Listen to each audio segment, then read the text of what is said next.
कहते हैं अगर कोई संघर्ष नहीं तो कोई प्रगति भी नहीं।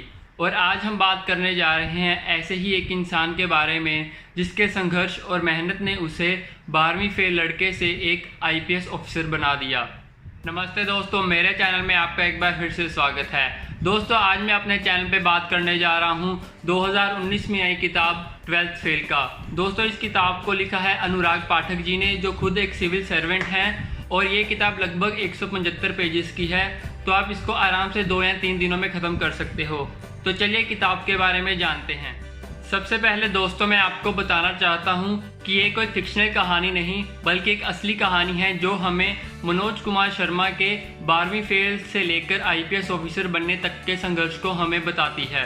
कहानी शुरू होती है मध्य प्रदेश के मुरैना डिस्ट्रिक्ट के एक छोटे से गांव से, जहां मनोज के 12वीं के एग्ज़ाम्स आने वाले होते हैं, पर मनोज बिना ही तैयारी के अपने एग्ज़ाम्स देने चला जाता है, क्योंकि स्कूल के प्रिंसिपल शरेआम नकल करवाकर बच्चों का भविष्य उज्जवल बनाना चाहते हैं और साथ ही साथ अपनी जेब भी मोटी करना चाहते हैं। पर उनकी मेहनत पर पानी फिर जाता है जब वहां के एसडीएम दुष्यंत सिंह बनी बनाई सेटिंग को बिगाड़ देते हैं और अचानक से आकर स्कूल में चेकिंग करने लगते हैं।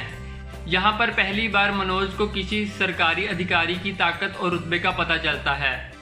कुछ दिनों बाद 12वीं के रिजल्ट आ जाते हैं और मनोज को पता लगता है कि वो फेल हो चुका है।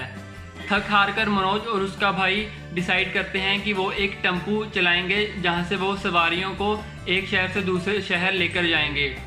पर कुछ दिनों बाद मनोज और उसके भाई की एक बस सर्विस के कंडक्टर के साथ बहस हो जाती है और बदला लेने के लिए बस सर्विस का मालिक मनोज का टेम्पू अपने किसी पुलिस वाले को कहकर जब्त करवा लेता है।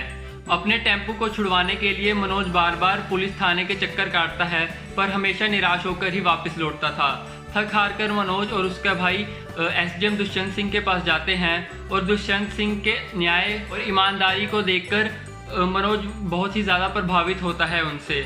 इसी समय मनोज डिसाइड करता है कि वो भी सिविल सर्विस का एग्ज़ाम देगा और एक आईपीएस ऑफिसर बनेगा। बाद में कहानी आगे बढ़ती है, जहां हमें पता चलता है कि मनोज को अपना सपना पूरा करने के लिए कैसी कैसी रुकावटों का सामना करना पड़ता है। और हम यहीं पर देखते हैं कि मनोज कभी आटा चक्की में तो कभी लाइब्रेरी में एज ए सिक्योरिटी काम करता है।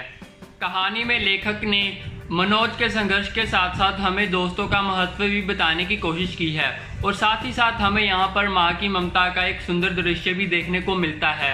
लेखक ने एक बहुत ही ज़रूरी बात का भी जिक्र यहाँ पर किया है कि जो उम्र हमारे पढ़ने की होती है, अक्सर उसी उम्र में हम प्यार भी करते हैं, और ये हम पे डिपेंड करता है कि हम उस प्यार को अपने पैरों की बेड़ियाँ बनाते हैं या अपने पर बनाकर अपने लक्ष्य की तरफ उड़े चले जाते हैं। अगर मैं कहानी की लैंग्वेज की बात करूं तो कहानी काफ़ी आसान हिंदी में लिखी गई है, जो कि हम रोज़ डे टू डे लाइफ में एक दूसरे से बात करने के लिए यूज़ करते हैं। कैरेक्टर्स को बहुत ही अच्छे से पोर्ट्रे किया गया है और सिर्फ कुछ जगहों पर बुंदेलखंडी लैंग्वेज का यूज़ किया गया है, जो कि मेरे हिसाब से बहुत ज़्यादा मुश्किल नहीं है। इस किताब को पढ़ने के बाद मैं यही कह सकता हूँ कि अगर कोई निराश से निराश व्यक्ति भी इस कहानी को पढ़े तो इस कहानी में इतनी पॉजिटिविटी है कि ये कहानी उस इंसान में हर मुश्किल को पार करने की ऊर्जा भर देगी।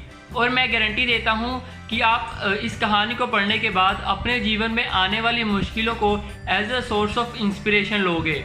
अगर आप हिंदी किताबें नहीं भी पढ़ते तो भी मेरी पर्सनल रिक्वेस्ट है कि कम से कम आप इस किताब को तो पढ़ने की ज़रूर कोशिश करें। आखिर में मैं इस किताब को 5 में से 5 स्टार दूंगा, क्योंकि मेरे हिसाब से ये कहानी मनोज शर्मा की होकर भी हम सब की कहानी है, जहां हम कोई ना कोई एग्ज़ाम क्रैक करना चाहते हैं, कोई जॉब लेना चाहते हैं, कोई भी सपना पूरा करना चाहते हैं। जो स्ट्रगल इस कहानी में बताया गया है वो हम आम लोगों का ही एक स्ट्रगल है और हमारी अपनी ही कहानी है। आखिर में मैं एक बार फिर से आपसे यही कहूँगा कि प्लीज़ इस किताब को कम से कम एक बार पढ़ने की कोशिश तो करें। आपको मैं गारंटी देता हूँ कि बाद में पछताना नहीं पड़ेगा। बाकी इस कहानी की आपको समरीज तो मिल जाएगी ऑनलाइन, पर मेरा पर्सनली मानना है कि आप इस कहानी को पूरा पढ़ें, तभी आप इस कहानी को अच्छे से फील कर पाओगे और अपने आप को इस कहानी के साथ जोड़ पाओगे। तो दोस्तों, ये था 12th फेल का एक छोटा सा रिव्यू मेरी तरफ से। अगर आपको मेरी वीडियो पसंद आई हो तो वीडियो को लाइक करें, शेयर करें, और अगर आपने ये कहानी पढ़ी है, किताब पढ़ी है, तो प्लीज़ मुझे कमेंट में ज़रूर बताएं कि आपको ये किताब कैसी लगी। मुझे हेल्प करने के लिए आप प्लीज़ मेरे चैनल को सब्सक्राइब कर सकते हैं। मैं मिलूंगा आपको अगली वीडियो में एक नई किताब के साथ। तब तक के लिए जय हिंद।